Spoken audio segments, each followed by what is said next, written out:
Magluluto po tayo ngayon ng tinolang manok. So yan po yung ating mga ingredients.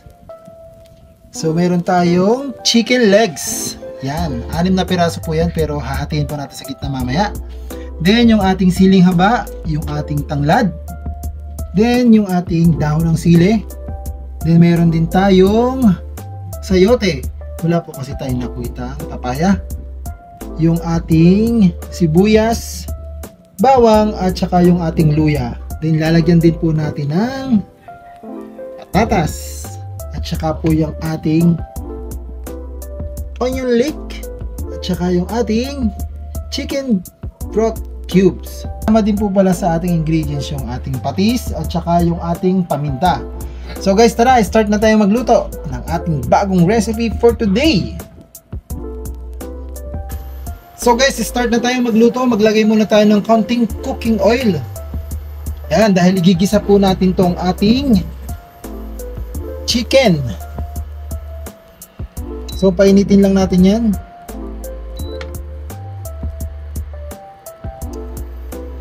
Lagyan na natin yung ating onion.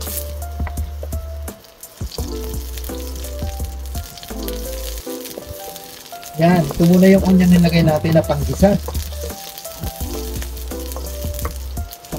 So, next yung ating bawang.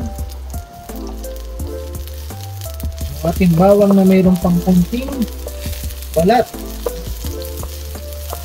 Yan, i-golden brown lang natin ang bahagya.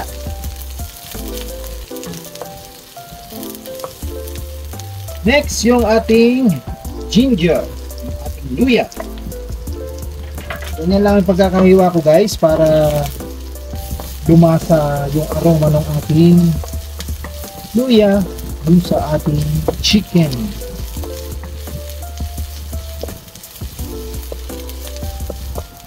Yan, pag medyo golden brown na yan, susunod na natin dito yung ating chicken para magisa natin dito sa ating nilagay na garlic, onion, and ginger.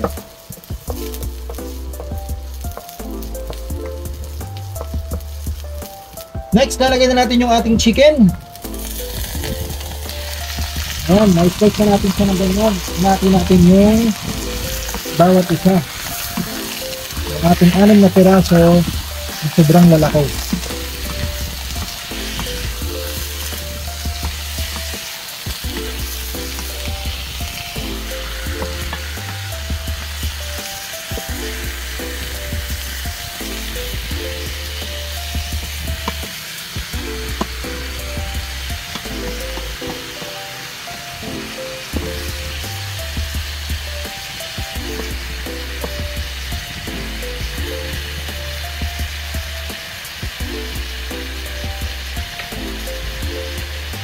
Cover lang natin, hayaan lang natin siyang magtubik yung ating chicken.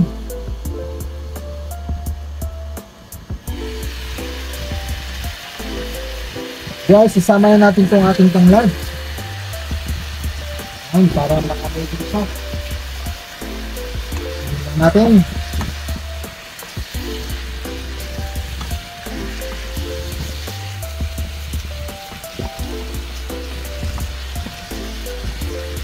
Yan. Cover lang ulit natin.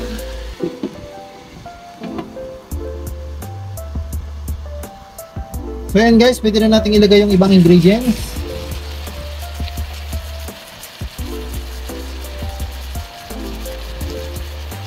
So, lagyan na natin ng paminta.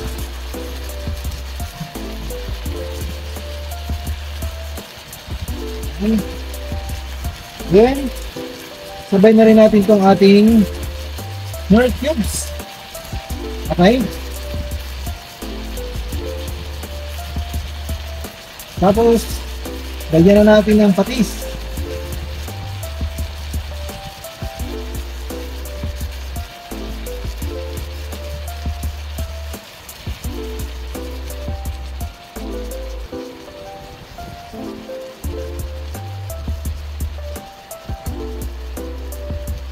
Then, nalagyan na natin ng water.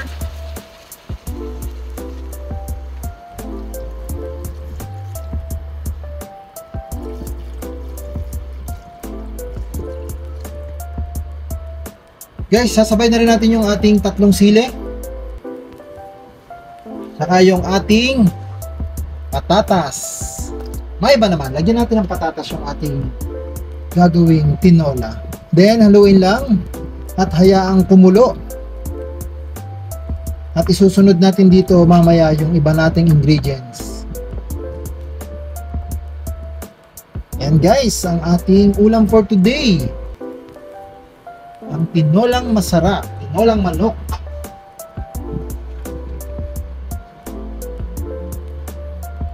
So, antayin lang natin yung kumulo. So, yun guys, kumukulo na po. Pwede na po natin ilagay yung ating ibang ingredients katulad nitong ating sayote. Yan. Lapit na po siyang maluto, guys. Ito na po ang ating napakasarap na tinolang manok.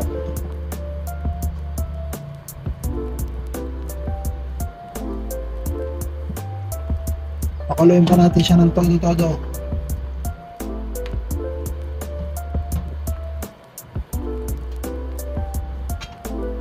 Ayan, i-cover lang ulit natin.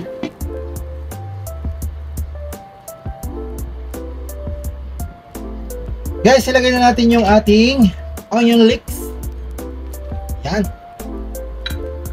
Para sabaw na sabaw itong ating ulam. Kunti lang pala yung ating onion leeks. Yan, pakuluin pa nating maigi. Malapit na po itong maluto.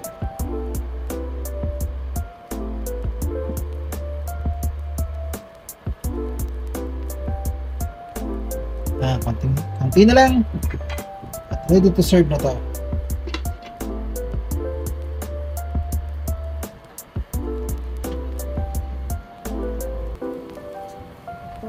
Yan na guys, sobrang kulo na po nitong ating tinola. Haluin lang natin. Ayan, haluin lang natin maigi para makuha yung pinakailalim.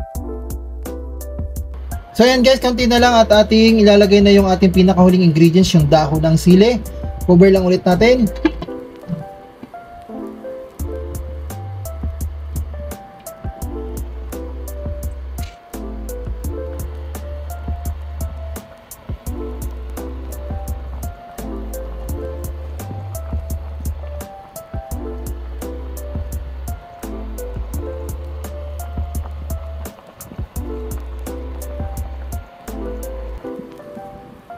So yun guys, pwede na natin ilagay yung ating dahon ng sili para matapos itong ating tinolang manok.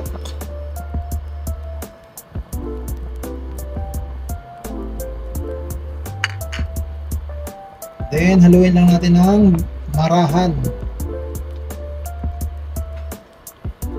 Ayan, pwede na natin i-off yung ating tuan. So ayan guys, representing ang ating tinolang manok.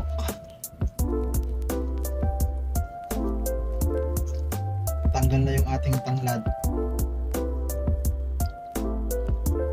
Ayan na guys, tara, kain na tayo.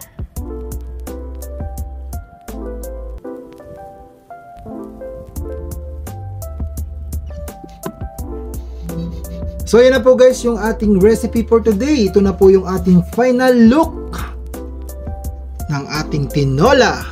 So yan na po guys, done na po tayo. Ready to eat na po itong ating ulam for today. So guys, salamat po sa panonood at sana po nagustuhan nyo itong ating bagong video, ang ating chicken tinola na napakasarap at napakadaling lutuin. At may rin din tayong dinagdag na ibang ingredients dito, yung ating patatas at onion leeks. So guys, hanggang dito na lang po. Sana po nagustuhan ninyo. Salamat po. Tara, kain tayo.